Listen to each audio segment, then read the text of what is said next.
Model kampanye digital nampak semakin getol digeluti para kontestan Pilpres 2024. Nah, cara ini mungkin lebih moncer ya, mendekati pemilih pemula dan juga pemilih pemuda karena lebih kekinian. Namun apakah ini efektif menggait suara? Kita akan bahas sore hari ini bersama Gun Gun Haryanto, Direktur Eksekutif The Political Literacy Institute. Mas Gun Gun, selamat sore, apa kabar? Selamat sore Mbak Tiffany, kabar baik. Oke, Mas Gun Gun, kita lihat sebenarnya kan model-model begini kan bukan model baru. Kalau dulu mungkin di 2014 kita masih ingat dulu mungkin yang ngetren adalah Facebook ya, FB. Kemudian 5 tahun kemudian 2019 waktu itu mungkin yang lagi hits adalah Instagram. Sekarang TikTok. Nah, pertanyaannya seberapa besar sih ekosistem digital ini bisa berpengaruh pada elektoral kontestan Pilpres? Untuk 2024 memang pengaruhnya signifikan ya. Kenapa? Karena pertama jumlah pemilih muda yang masuk kategori milenial dan Gen Z itu 56% dari pemilih yang 204 juta.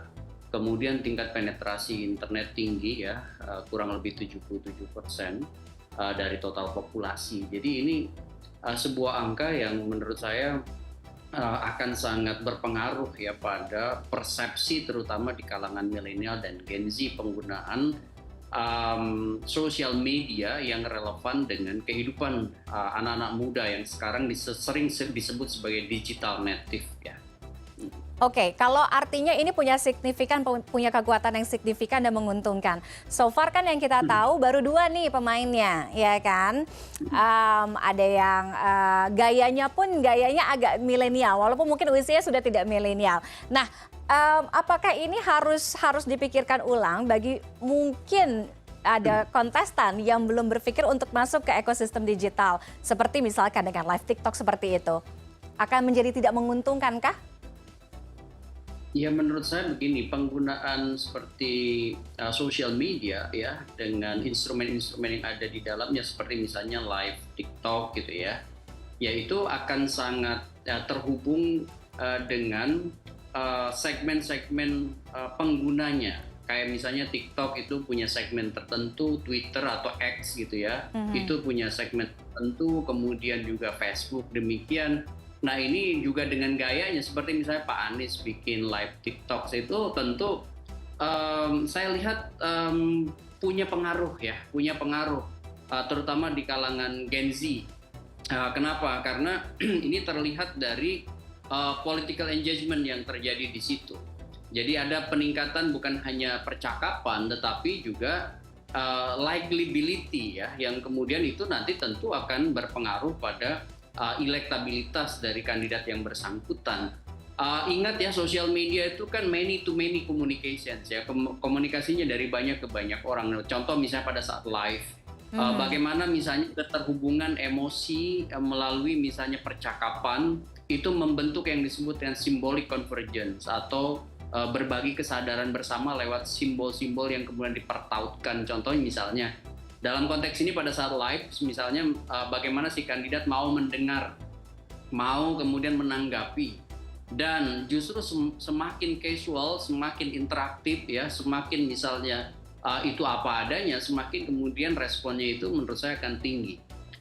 Itu yang kita bisa lihat dari live TikToknya Anies Baswedan dibanding misalnya model pernyataan yang seperti Pak Mahfud ya yang memberi pesan, yaitu kecenderungannya masih linier tuh ya, masih linier. Kenapa? Itu menurut saya perlu inovasi lebih ya.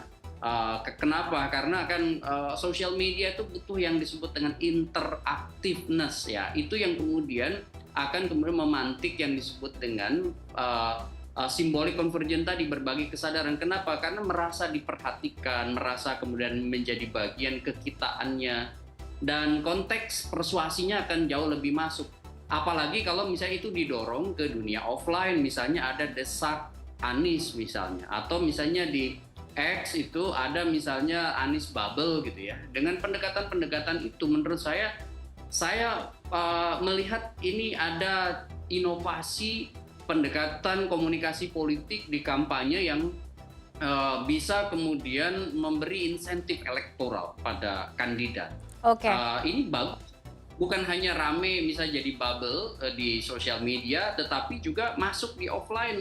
apalagi misalnya didorong misalnya mau ada pertemuan offline di mana anak-anak muda dan itu kemudian di stimulan gitu ya, dikasih stimulan di live misalnya di TikTok gitu ya dan lain sebagainya. Ini nanti akan bisa menggerakkan dari hubungan emosional itu ke fungsional. Bagaimana misalnya program, gagasan, orientasi ke depan, itu bisa kemudian nanti diperbincangkan. Karena apa? Karena kalau misalnya kita mau berbicara soal pemilu, kan bukan hanya bicara soal ramenya di sosial media, tetapi bagaimana punya dampak itu munculnya suara di TPS, sehingga kemudian harus ada yang disebut dengan sentuhan daya ikat kuat pada basis-basis komunitas terutama di Gen milenial dan Gen Z ini untuk nanti kemudian menjadi pemilih. Sehingga wajar kalau mereka misalnya awalnya ragu, awalnya misalnya tidak tertarik dunia politik ya, menjadi undecided voters misalnya, atau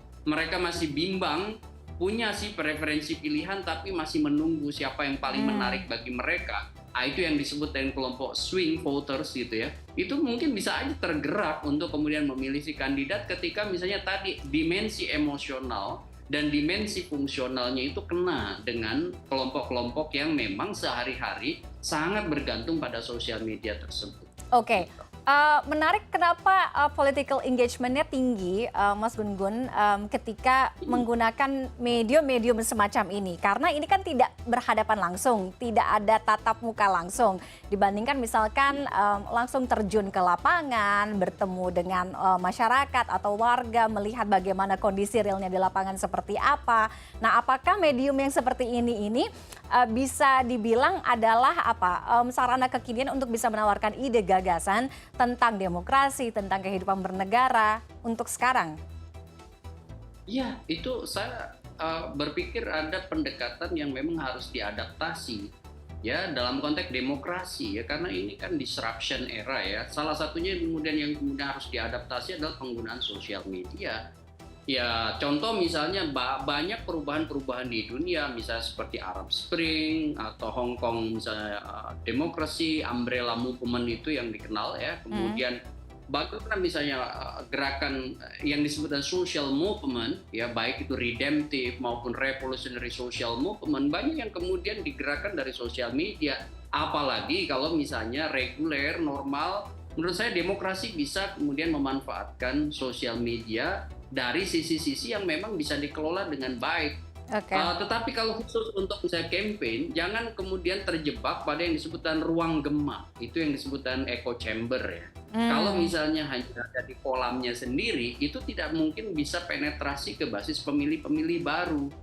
Makanya kemudian harus ada yang disebut dengan connected media ya. Keterhubungan antara satu media, satu platform dengan media lainnya. Contoh misalnya seperti tadi, masih ingat nggak misalnya gerakan Triple O dulu di Amerika, Obama Online Operation, itu memunculkan yang disebut 1 million strong for Obama. Itu kan digerakkan dari sosial media tapi connected media. Jadi apa yang ada misalnya di sosial media rame, kemudian dipersuasi, digerakkan ke offline. Ya, menurut saya apa yang dilakukan oleh Pak Anies seperti misalnya menggerakkan perbincangan di Twitter atau di X gitu ya lewat Desak Anies, itu adalah bentuk dari menjembatani antara kerendahan di sosial media untuk ditarik ke dunia offline. Sehingga bisa aja itu menjadi satu variasi ya, inovasi, dan itu bisa dilakukan oleh Gibran. Harusnya ya, kenapa Gibran kan sebenarnya dari sisi usia yang paling terhubung dengan anak milenial dan Gen Z. Paling related tapi ya. Saya melihat pendekatannya justru belum ke situ gitu. Ya. Oke. Apa catatan penting juga yang harus diwaspadai kalau misalkan para capres-cawapres ini menggunakan media sosial keuntungannya untuk campaign dan punya efek yang besar. Nah, catatan penting yang harus diwaspadai oleh users, social media users untuk masyarakat ya, pengguna media sosial, karena kan ekosistem digital ini kan punya algoritma. Ya kan, ketika seseorang atau pengguna hanya melihat atau kecenderungannya mencari, melihat search yang itu saja, maka yang akan muncul sehingga tidak ada referensi lain begitu, Mas. Nah, apa catatan penting yang harus diwaspadai? Filter bubble ini. Catatan pentingnya begini ya, bahwa memang sosial media itu kan selalu punya dimensi positif dan negatif ya. Maksud saya seperti tadi disebut ya. Bagaimanapun pasti tidak seluruhnya informasi yang disampaikan itu merepresentasikan kebenaran. Makanya diperlukan yang disebut dengan literasi digital dari para pengguna. Contoh misalnya mau mengkomparasikan satu informasi dengan informasi lainnya. Jangan sampai kemudian karena misalnya sering menonton potongan-potongan Pak Anies atau Pak Ganjar atau misalnya Pak Prabowo dan Gibran, misalnya akhirnya kemudian muncul tuh berada di kolam yang sama, di ruang gema yang sama, di echo chamber yang sama, sehingga kemudian nalar kita sebenarnya sedang berada dalam algoritma yang memberi asupan yang sama ya dari kelompok-kelompok yang sama. Kita pada akhirnya kemudian misalnya muncul bukan kesadaran, bukan mencari kebenaran, tapi justru berada dalam pembenaran salah satu pihak gitu. Makanya kemudian diperlukan yang disebut dan inokulasi komunikasi namanya, atau semacam menyuntikkan vaksin kekebalan mental dengan cara keluar dari echo chamber itu dengan mengkomparasikan satu informasi dengan informasi dari kandidat-kandidat lain gitu, sehingga kemudian tetap aja nalar publiknya ada gitu, nalar kritisnya ada. Nah ini yang tentu kita harus berkaca dari pengalaman Filipina ya, bahwa gimmick di sosial media kadang-kadang membuat semacam ketidaksadaran dari para pemilih. Dengan misalnya jumlah pemilih di Filipina yang mirip dengan kita 56% ya, dari 65,7 juta pemilih di Filipina waktu pemilu 2022. Kemudian di Filipina itu juga seperlimanya masyarakat di bawah garis kemiskinan, sehingga kemudian tema populisme itu kuat begitu. Kemudian contoh lain, kesamaannya itu tingkat penetrasi internet di Filipina tinggi 91%, di kita kan 77%, tapi 77% dari 270 jutaan penduduk Indonesia kan 213 juta, lebih besar dari Filipina.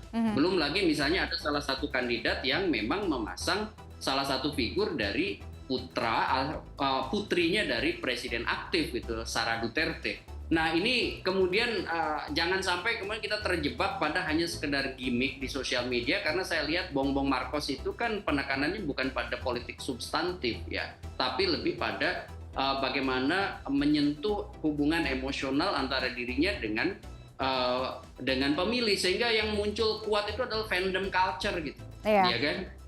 Itu yang kemudian muncul kuat. Bukan kemudian rasio emansipatoris gitu, rasio yang berpihak pada keberdayaan pemilih. Kan partisipasi itu beda dengan mobilisasi. Kalau partisipasi itu basisnya adalah kesadaran, kalau mobilisasi itu kan basisnya adalah perilaku kolektif gitu. Oke, bukan hanya Korean pop atau K-pop yang punya fandom culture, tapi politik itu juga ada, dan itu yang harus diwaspadai, dan masyarakat pemilih terutama ya harus bijak dari situ ya. Terima kasih Mas Gun Gun Haryanto sudah bergabung dengan kami di CNN Indonesia Connected. Menarik sekali diskusinya. Selamat sore, sehat selalu. Selamat sore.